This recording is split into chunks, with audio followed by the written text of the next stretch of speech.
This is a discussion and a panel discussion for, in relation to the publication of a new book, which you will see in front of you, International Disarmament, A Guide to International Disarmament Law by Stuart Casely-Maslin and Tobias Wessner. And it's my great pleasure to have both of them here with us today, who will discuss a little bit about the elements of the book, the dimensions that are in it, but then we'd like to go ahead a little bit broader and discuss aspects of where are we in the dimensions of international disarmament law today, what are some of the key trends, but also what are some of the key challenges and opportunities that international disarmament law faces.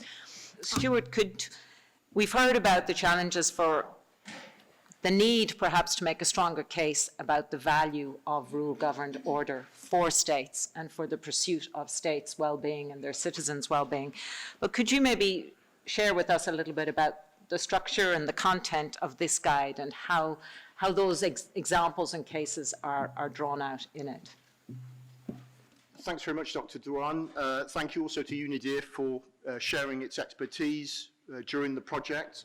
Thank you to Switzerland for supporting it, and to my co-author and friend Tobias for masterminding it. We felt that there was a real gap here. Those of you who work in disarmament or arms control or non-proliferation or related regimes will know that the leading volume, I would say, in the past has been Joseph Goldblatt's Arms Control, a tremendous piece of work, but one that dates back to 2002. There was a very interesting piece by John Kierulf, a very experienced Danish disarmament diplomat, that came out a couple of years ago, just before we started writing in detail the disarmament guide, but it was quite a personal, very interesting, but a personal review of the law and of diplomacy, and not what I think we felt was missing, which was a summary of the key treaties, the key provisions. Thanks very much, Stuart. And already I think that elicits a lot of interest in discussing for those who work across the regime, as well as for those in quite specific areas. Tobias, I think you've also thought about a mobile application for the book and for the research that you have. Do you want to maybe briefly describe that? Well, thank you very much, Renato, and again, thank you to the organizers, to the colleagues, and everyone who's here. We created also a mobile application that complements the guide, but I think most importantly, it's not about a guide, it's about offering you a digital tool that you can use to have timely and accessible information in your everyday work. And if you don't mind, I'm just going to switch to the computer so I can give you a brief overview of the application. So what are we basically talking about? We're talking about DisarmApp.com. So we handed out a small card as a hint, but it's pretty simple. It's DisarmApp.com. And what are we really talking about? We're talking about a web-based application that on the one hand you have a disarmament map, and I'm sorry that it's not bigger on the screen. You have a treaty database, you have themes, major themes of disarmament, you have definitions, acronyms, and of course something about the project. So if we start right away, and Ambassador Baumann has mentioned it, with the disarmament map, it's the small icon that unfortunately you can't really see well, but it's really the illustration of all major relevant disarmament treaties or disarmament-related treaties, which here on the application it's the same thing, just broken down. If we go down the route of weapons of mass destruction, you can go like, for instance, chemical weapons, and you'll see all the relevant instruments or treaties. Talking of CWC, what you'll find is the full document. So here really the original document. What you also can find is the status of the treaty with ratifications, etc., and a fact sheet that are linked or done mostly by authoritative sources, fact sheets on the treaty. So you'll find for every single instrument, you'll find the full document, the status, information on the status, and the fact sheet. I think I speak for everyone in the room to say this is an incredibly valuable tool to have that one-stop shop that can be really useful, and I expect, I look forward to the enriched discussions and disarmament forums as a result of that too. Andre, I'm going to turn to you now from a state's perspective, as Tobias said, one of the people making the law. But today we see a much larger spectrum of actors involved in discussions of regulation. We see private sector, we see civil society groups, we see expert perspectives, so-called epistemic communities. How do you see these challenges and these developments? Definitely, by providing specific expertise, by generating some new ideas, by providing new ways and means which are helping to the states to fulfill their obligations under specific treaties, the civil society, the industry, this wide range of actors will definitely contribute positively in what we are calling the international efforts in the sphere of arms control, non-proliferation and disarmament. I suppose that the role of civil society and private sector is limited by the jurisdiction, the exclusive jurisdiction of states. The states have the exclusive obligation in supporting, strengthening, and preserving international security at different levels, local, regional, and global. So using this exclusive jurisdiction, states determine the, so to call, disarmament agenda.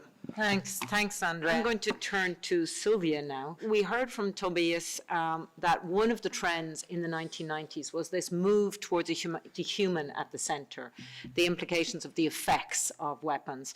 And so what some people called humanitarian disarmament, other people called human security perspective. What do you see as the experiences of that? What has been the pros of that approach? What are the negative aspects of that focus on the effect? Thank you, Renata. This relationship between humanitarian disarmament and human security is interesting in the sense that human security is what lies at the foundation of humanitarian disarmament. We wouldn't even be talking about humanitarian disarmament if we hadn't had this tremendous shift in perspective, which happened more or less in the mid-1990s, when for the first time a UNDP report spoke about the necessity to focus on the well-being of individuals and not just of states. And since then, this idea that the safety of individuals should not necessarily come first, but certainly shouldn't be neglected has been at the core of several disarmament processes and negotiations.